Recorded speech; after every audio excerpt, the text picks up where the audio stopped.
အားလုံးမင်္ဂလာပါခင်ဗျာကျွန်တော်ရဲ့ YouTube မှာပေါ့နော်ကျွန်တော် YouTube မှာကျွန်တော်တင်တဲ့ဗီဒီယိုလေးတွေကိုအားပေးနေတဲ့လူရောက်စီတိုင်းကိုကျေးဇူးတူတင်ရှိပါတယ်ကျွန်တော်တင်ထားတဲ့အရာလေးတွေကိုလည်းမေးပြီးတော့မှcomment လေးတွေဝင်မေးတဲ့အတွက်လည်းအများကြီးကျေးဇူးတင်ပါတယ်ကျွန်တော်တင်တဲ့ဟာလေးတွေကိုစိတ်ဝင်စားတဲ့အတွက်ကြောင့်မလို့ကျေးဇူးအများကြီးတင်ပါတယ်ခင်ဗျာအဲဆိုအဲ့မှာရေးထားတဲ့ comment လေးတွေကိုကျွန်တော်ဖတ်ကြည့်လိုက်တဲ့အခါမှာကျွန်တော်တင်တဲ့ဟာတွေကတချို့လူတွေကြတော့နားလဲတယ်တချို့လူတွေကြတော့တိတ်ပြီးတော့နားမလဲဘူးမရှင်းဘူးဖြစ်နေတယ်ဗျာအဲ့ဒါဆိုတော့အဲ့ဒီအကြောင်းအရာလေးနဲ့ပတ်သက်ပြီးတော့မှကျွန်တော်အနေငယ်လေးကျွန်တော်ပြောပြခြင်းတယ်ပေါ့နော်အဲ့ဆိုတော့ဘာလဲဆိုတော့ A minor scale တနည်းအားဖြင့်ပြောမယ်ဆိုရင် La minor scale ပေါ့နော် La minor scale ဆိုပြီးတော့မှတီးတံပြီးတော့အဲ့လိုမျိုးခွဲထွက်ပြီးတော့မှအဲ့လိုမျိုးရှိတဲ့ပုံစံမျိုးမဟုတ်ပါဘူး La minor scale ဆိုတာကလည်း diatonic scale ပါပဲအဲ့ဆို diatonic scale ဆိုတာဘာလဲဆိုတော့ Do Re Mi Fa ကိုပဲပြောတာပါပဲ Do Re Mi Fa scale လို့ပဲပြောတာပါ diatonic scale ဆိုတာက Do Re Mi Fa scale အဲ့ Do Re Mi Fa ထဲမှာမှလာနေပြီးတော့မှစထားတဲ့အတွက်ကြောင့်မလို့ဒါက La minor ပေါ့နော်မီကနေစမယ်ဆိုရင် Mi minor ပေါ့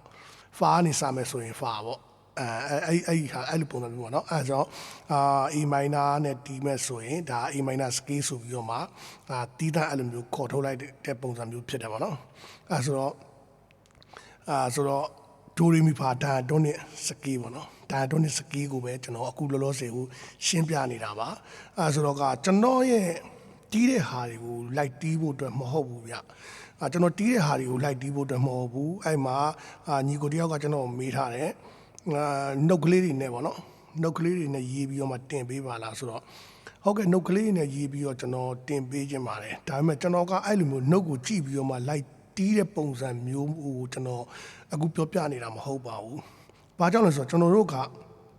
backing track တွေတီးမယ်ဗျာအခု YouTube မှာဆိုရင်အဲ့လိုမျိုး C တို့ A minor F G တို့အဲက C E minor ဘာညာပေါ့ဗျာအဲ့ chord လေးတွေကို backing တီးပေးထားတဲ့ backing track တွေရှိပါတယ်အဲ့ backing track တွေကိုကျွန်တော်တို့ရဲ့နားလည်မှုတည်ထားမှုနဲ့ပတ်သက်တဲ့ notes တွေကိုကျွန်တော်တို့ကပြန်ပြီးတော့ကျွန်တော်တို့ scale တွေကိုကျွန်တော်တို့ပြန်ပြီးတော့မှလေ့ကျင့်တယ်ပေါ့နော်တီးတယ်ပေါ့အဲဆိုတော့ solo လေးတွေကျွန်တော်တို့လုပ်တီးတယ်ပေါ့အဲ့လိုမျိုးလေးတွေတီးဖို့အတွက်ကိုကျွန်တော်ကရည်ညွှန်းတာပါအဲ့ဒါဆိုတော့ကနောက်တစ်ခုကဘာလုပ်လို့ရလဲဆိုတော့ကျွန်တော်တို့ကျင့်ထားတဲ့စကေးတွေဗျာကျင့်ထားတဲ့စကေးတွေအဲ့ကျင့်ထားတဲ့စကေးတွေကိုကျွန်တော်တို့ကဘယ်လိုသုံးချမလဲဆိုတော့အဲ့ကြောင့်ဆိုလိုတစ်ခုပေါ်မှာကော့တစ်ခုပေါ်မှာလီကိုဘယ်လိုမျိုးတီးမလဲဆိုတဲ့ဟာရဲ့ခေါင်းစဉ်အောက်မှာကျွန်တော်သွားနေတာဖြစ်ပါတယ်အဲ့ဆိုတော့ဆိုကြပါဆိုဗျာ A minor စကေးဆိုပြီးတော့ကျွန်တော်တို့က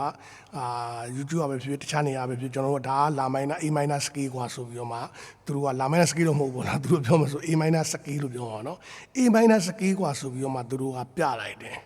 ပြတဲ့ဟာကိုအဲ့ဒါကိုကြိုက်ပြီးတော့မှကျွန်တော်တို့ကလက်တွေနဲ့လိုက်ကျင့်အမြန်ကျင့်တော့ကျင့်မှများတဲ့ခါကျတော့လက်တွေနဲ့ချောပြီးရသွားတယ်ပေါ့ဗျာဆိုကြပါစို့သူတီးတဲ့ speed time ကိုလည်းလိုက်တီးလို့ရတယ်လက်တွေလည်းချောသွားပြီလှသွားပြီမိုက်သွားပြီဆိုပြီးတော့ကျွန်တော်တို့က A minor scale ကိုတီးတယ်ပေါ့နော်အဲ့ဆို A minor ရဲ့ဟာကိုကျွန်တော်ပြန်စဉ်းစားမယ်ဗျာ A minor က C key မှာ La minor ဗျ C key မှာ La minor A minor က G key မှာကျရင် Re minor ပြန်ဖြစ်သွားတယ်G key ရဲ့ Do Re Mi Fa မှာ A က Re F key ရဲ့ Do Re Mi Fa မှာ A က Mi minor ဖြစ်တယ်ဒါဆိုကျွန်တော်တို့ကြည့်တဲ့ A minor scale ကဘယ် A minor scale လဲဘယ်ရဲ့ root ရဲ့ A minor scale ကိုတီးတာလဲ C ရဲ့ La minor scale လားဒါမှမဟုတ် G ရဲ့ Re minor scale လား F ရဲ့ Mi minor scale လားဆိုတဲ့ဟာတွေမှာကျွန်တော်တို့ကဘယ်လိုခေါ်မလဲစဉ်းစားကြရတယ်ဖြစ်တယ်လေအဲ့ဆိုတော့ကကျွန်တော်တို့က A minor scale တီးလိုက်တယ်ကျင်းလိုက်တယ်မှန်တယ်ဒါပေမဲ့ကျွန်တော်တို့ထည့်သုံးတဲ့အခါမှာအတန်ကကျွန်တော်တို့လိုချင်တဲ့ပုံစံမျိုးမဟုတ်ဘဲနဲ့နည်းနည်းလေးဝဲနေတာမျိုးဖြစ်တဲ့အခါကျတော့ဒါ A minor scale ပဲတီးလို့အဲ့လိုမျိုးပေါ့စိတ်ထဲမှာဘာတီးလိုက်တယ်ဘာမှမသိဘူးဖြစ်နေတဲ့လူတွေအတွက်ပေါ့နော်အဲ့လိုမျိုးဆိုကျွန်တော်တို့လည်းအဲ့ဟာကိုကျွန်တော်တို့လည်းဖြတ်ကျော်လာခဲ့တာ။ဘာလို့စကေးတွေကလည်းကျွန်တော်တို့ဆိုတော့စကေးအရမ်းမှတ်တယ်စကေးတွေကိုကျွန်တော်တို့ကလိုက်တီးတယ်စကေးဘဒုရှိရပဲရကျွန်တော်တို့ကလိုက်ကျင့်တယ်ဒါ E minor scale E minor scale ဆိုအများကြီးပဲကျွန်တော်တို့ကျင့်ထားတယ်ဒါပေမဲ့တကယ်တီးတဲ့အခါမှာအဲ E minor scale ကိုကျွန်တော်ကထည့်တီးလို့မရဘူးဗျာထည့်တီးလို့မတတ်ဘူးဆိုတာထည့်တီးလိုက်ရင်လည်းကျွန်တော်တို့နေဖြစ်ပြီးတော့လေအဲ့လိုကျွန်တော်တို့မတုံးတတ်ဘူးအဲ့လိုမျိုးတွေဖြစ်တယ်ဗျာအဲ့ဆိုတော့ကျွန်တော်ကအဲ့ဒါကိုတီးစေခြင်းနဲ့ပြီးတော့ backing track တွေမှာကျွန်တော်တို့ကတီးနိုင်မယ်ပြီးတော့ တီးထားတဲ့လူများတီးထားတဲ့ဆိုလိုတွေကိုလည်းကျွန်တော်တို့ကYouTube ကနေပဲကြည့်နားပဲထောင်တော့ကိုယ့်အကူပဲရှာဗျာတီးလိုက်တယ်ဒိုရင်မီဖာနဲ့တော့ကျွန်တော်တို့နှုတ်ထုတ်ပြီးတော့တီးလိုက်တယ်ဒါပေမဲ့ဘာကြောင့်ဘာအတွက်ဘယ်လိုပုံစံမျိုးတွေကိုယူထားလဲဆိုတဲ့ဟာကိုကျွန်တော်တို့ကအဲ့ဒါကိုကျွန်တော်တို့ကတတိမမှုတော့ဘူးတတိမမှုပဲနဲ့ရေးထားတဲ့နှုတ်တိုင်းကိုချရေးတယ်နားထောင်ရလို့လိုက်ရှာထားတဲ့နှုတ်တိုင်းကိုကျွန်တော်ချရေးပြီးတီးလိုက်တာပဲရှိတယ်အဲ့ဒါကိုမသိဘူးအဲ့လိုမျိုးလောက်ပါများတဲ့ခါကျတော့ဘယ်လိုဖြစ်လာလဲဆိုကိုယ်တိုင်ဖန်တီးတဲ့ဟာတွေနောက်ပြီးတော့ backing track တွေမှာတီးတဲ့ခါမျိုးတွေမှာကြာရင်စကရကုံသွားတယ်ဟိုဘယ်လိုကောမလဲဘာအများကြီးပေါ့နော်အခုဆို9မိနစ်စာလောက်ပေးထားတဲ့ဟာထဲမှာဆိုရင်တီးမဆိုဒါတွေပဲထပ်နေရအောင်အဲ့လိုမျိုးပေါ့နော်ဆက်ပြီးတော့မှဆက်ပြီးတီးလို့ဟိုမဖြစ်တော့တဲ့ပုံစံမျိုးတွေဖြစ်လာတယ်နောက်ပြီးတီးရင်လည်းကြောင်တောင်တွေဖြစ်ပြီးတော့မှဘယ်နေရာပါနေမှာအဲ့လိုမျိုးတွေဖြစ်နေတဲ့ပုံစံမျိုးတွေကိုဦးစားပေးပြီးတော့ကျွန်တော်ကပြောနေခြင်းဖြစ်ပါတယ်။အဲဆိုဒိုရင်ဖာနဲ့ကပြမယ်ဆိုတော့ကြတော့ကျွန်တော်ကကျွန်တော်တီးနေတဲ့အတိုင်းကိုလိုက်တီးခိုင်းတာမဟုတ်ပါဘူး။ကျွန်တော်တီးနေတာလည်းဘာမှမဟုတ်ပါဘူး။ဒိုရင်ဖာတွေပဲတီးနေတာပေါ့နော်။ဘာမှ10 minutes 7တို့10 minutes ပါညာတွေနဲ့ကျွန်တော်တို့ယူပြီးတော့မှမတီးပြသေးပါဘူး။အဲ့ဒါလေးလည်းကျွန်တော်တို့မတီးသေးပါဘူး။ကျွန်တော်ကဘိုးရင်နားလဲအောင်ပဲကျွန်တော်ကပြောခြင်းဖြစ်ပါတယ်။အဲဆိုတော့ကျွန်တော်တို့အခုကျွန်တော်ပြောမယ်ပေါ့နော်။အဲဆိုဥပမာကျွန်တော်တို့ကဆိုကြပါဆိုကြနှုတ်တစ်လုံးကိုကျွန်တော်တို့ကတတ်မှတ်လိုက်မယ်နှုတ်တစ်လုံးကိုတတ်မှတ်လိုက်မယ်ပေါ့ဆိုတော့နှစ်ကျိုးပေါ့နှစ်ကျိုးရဲ့1 2 3 4 5ခွက်မြောက်နှစ်ကျိုးရဲ့5ခွက်မြောက်ကိုကျွန်တော်ကတီးလိုက်မယ်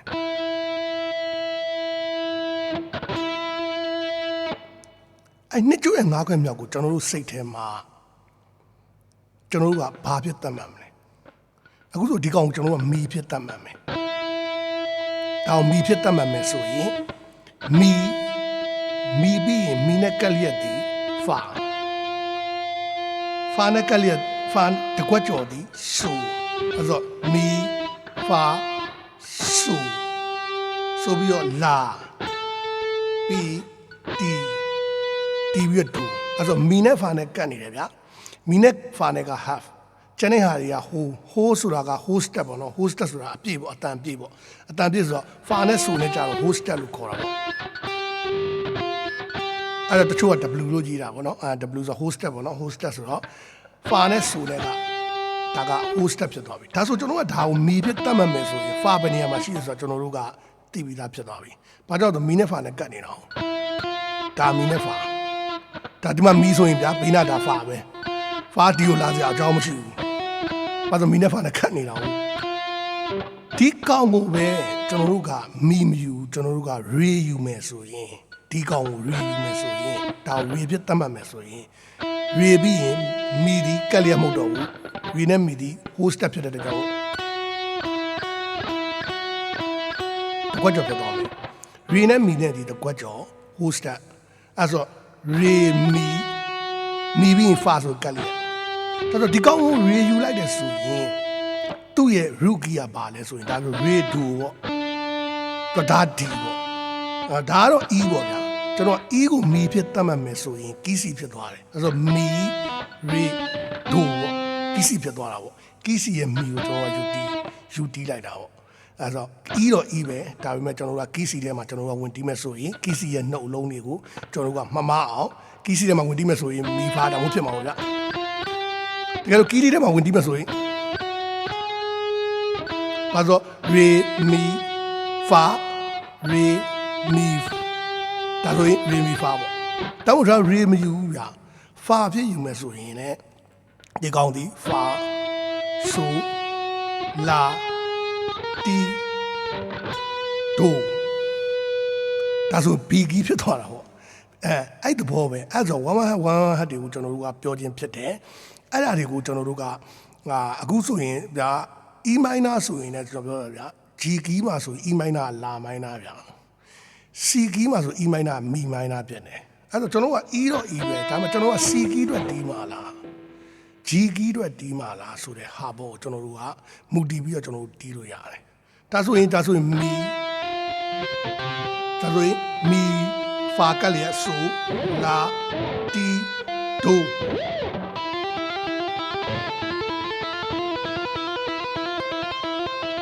ဒါဆိုစီကီအတွက်ကျွန်တော်တီးနေတာဘာလို့မီဖာဆိုလာတီဒိုလေ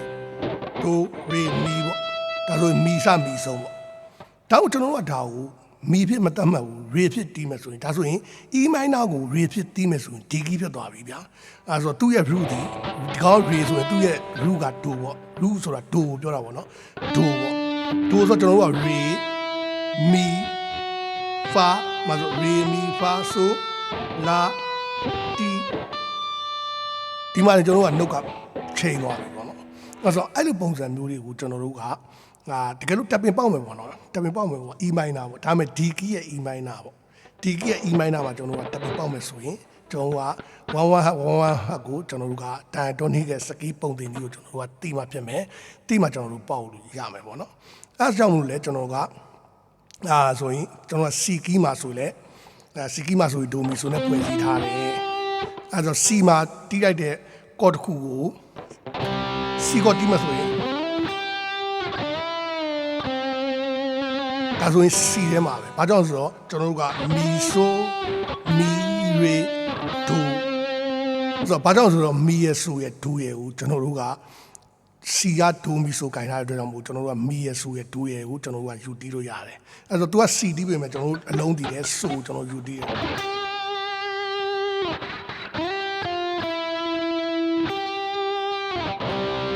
ဒါဆိုရင် C ထဲမှာဆိုဖာမီဆိ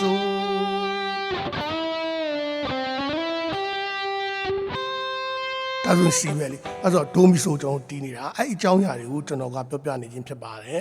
အဲ့ဆိုအဲ့ဒီဟာလေးတွေကိုကျွန်တော်တို့ကဒိုရီမီဖာရဲ့ပုံစံကိုတော့ကျွန်တော်တို့နားလည်ပြီးတော့မှသဘောပေါက်ထားဖို့တော့လိုတယ်ပေါ့နော်အဲ့ဆိုနားလည်ဖို့သဘောပေါက်ထားလိုတဲ့အခါမှာကျွန်တော်တို့ကဘာကိုသုံးပါလဲဘယ်လိုပုံစံမျိုးနဲ့သုံးပါလဲဒီ chord တစ်ခု chord frame တစ်ခုမှာကျွန်တော်တို့ကဘယ်လိုပုံစံမျိုးနဲ့ယူတီးမလဲဆိုတဲ့ဟာမျိုးကိုကျွန်တော်တို့ကလေ့လာသင်တယ်ပေါ့နော်အဲဆိုတော့လူများတီးထားတဲ့ဆိုလိုကိုလည်းကြည့်မယ်ဆိုရင်လည်းသူတီးထားတဲ့ဆိုလိုကသူဘာကိုယူတီးထားတယ်အဲ့ယူတီးထားတဲ့ဟာကိုကျွန်တော်တို့ကနားထောင်လိုက်တယ်ဗျာနားထောင်ကျွန်တော်လိုက်တီးလိုက်တယ်နှုတ်လည်းထုတ်လိုက်တယ်ဒိုရီမီပါညာပေါ့အတန်ထွက်ကီစီမှာဆိုရင်ပါညာတွေထုတ်လိုက်တယ်ဒါပေမဲ့အဲ့ဟာတွေကိုကျွန်တော်ကသတိမမူတဲ့အခါမှာကျတော့ကျွန်တော်တို့ကတခြားကီးအုပ်စုထဲမှာကျွန်တော်တို့တီးမယ်ဖန်တီးမယ်ဆိုရင်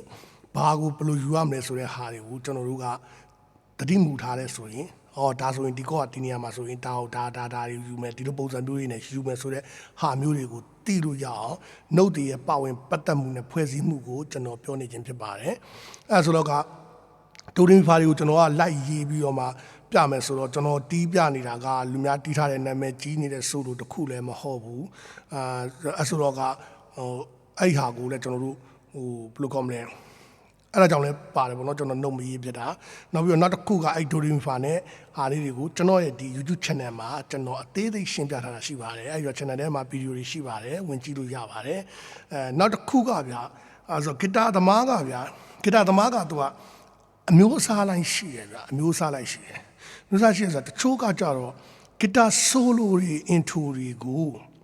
တူအောင်လိုက်တီးနိုင်ရင်ဂုံယူထားတဲ့ဂီတာသမားတွေရှိတယ်ဗျာအဲ့ဒါလေးကိုတီးနိုင်တယ်ဆိုရင် तू ဂျင်းနဲ့သွားတာကိုတော့မဟုတ်ပေါ့ဂျင်းနဲ့သွားတာပေါ့ဗျာ तू ဂျင်းနဲ့သွားတယ်သူ့တိုင်းတူအောင်တီးတယ်ကာလာအစposition တွေအကုန်လုံးအစတူတယ်ကွာတော်တော်တူပါလဲဆိုတဲ့ဟာမျိုးကိုဂျင်းနဲ့တဲ့ဂီတာသမားတွေရှိတယ်အဲ့ဒါဆိုသူတို့ကတော့ intro solo တွေကိုအသေးလိုက်ကျင့်ပြီးတော့မှအသေးလိုက်မှတ်ပြီးတော့အသေးကျက်အလွတ်ကျက်ထားပြီးတော့မှတီးလေးတီးတာရှိတယ်ဂီတာသမားတွေရှိတယ်တချို့ကြတော့လည်းအသေးမကျက်ထားပဲနဲ့နှုတ်ထုတ်ပြီးတော့မှတီးတဲ့ဟာတွေရှိတယ်အဲ့ဆိုကျွန်တော်တို့ပြောချင်တာကကြတော့ကျွန်တော်အခုလုပ်နေတာက creation ဘိုင်းဖြစ်တယ်ကိုယ်တိုင်ဖန်တီးဖို့ဖြစ်တယ်ကိုယ်တိုင်ဂီတကိုကိုယ်တိုင်ပုံဖော်ပြီးကိုယ်တိုင်ဖန်တီးဖို့ဖြစ်တယ်အဲ့ဖန်တီးဖို့အတွက်ကိုကျွန်တော်တို့အဲ့ note တွေကိုနားလည်ထားမှာကျွန်တော်တို့ဒီ C ရဲ့ G ရဲ့ E minor ရဲ့ A minor ရဲ့ဘာညာပေါ့ဗျာကော့တွေကိုတီးတဲ့ခါမှာကျွန်တော်တို့ဘယ်လိုပုံစံမျိုးနဲ့ melody ကိုကျွန်တော်တို့ဘယ်လိုဖန်တီးမယ်အဲ့ထဲမှာဘာ note တွေကိုထည့်သုံးမလဲတက်ပင်နဲ့ကိုတီးမှာလား arpeggio နဲ့တီးမှာလားဘယ်လိုတီးမလဲဒီ diatonic scale ထဲမှာကိုဘယ်လိုသွားမလဲဆိုတဲ့ဟာမျိုးကိုသိအောင်ကျွန်တော်တို့က practice လုပ်ဖို့အတွက်လေ့ကျင့်ဖို့အတွက်ဘာ note တွေကိုသုံးသင့်တယ်ဘယ်လိုယူရဲဆိုတဲ့ဟာလေးကိုကျွန်တော်ပြောပြခြင်းဖြစ်ပါတယ်အဲ့ဒါဆိုတော့ကအဲ့ဒိုရီမီဖာအခုကျွန်တော်ပြောခဲ့တဲ့ပုံစံမျိုးလေးတွေကိုကျွန်တော်ဒီ YouTube channel ထဲမှာဝင်ကြည့်လို့ရပါတယ်ကျွန်တော်အဲ့မှာအသေးစိတ်ကျွန်တော်စာရွက်နဲ့ပုံစံတွေရောကျွန်တော်ရှင်းပြထားတာရှိပါတယ်စာရွက်နဲ့ဘောပင်နဲ့ရေးပြီးတော့လေဒိုရီမီဖာရဲ့ဟာတွေကိုကျွန်တော်ရှင်းပြထားတာရှိပါတယ်အများကြီးရှိပါတယ်အဲ့ဒါတွေကိုဝင်ရောက်ပြီးတော့မှလေ့လာလို့ရပါတယ်ခင်ဗျာအားလုံးကျေးဇူးတင်ပါတယ်ခင်ဗျာ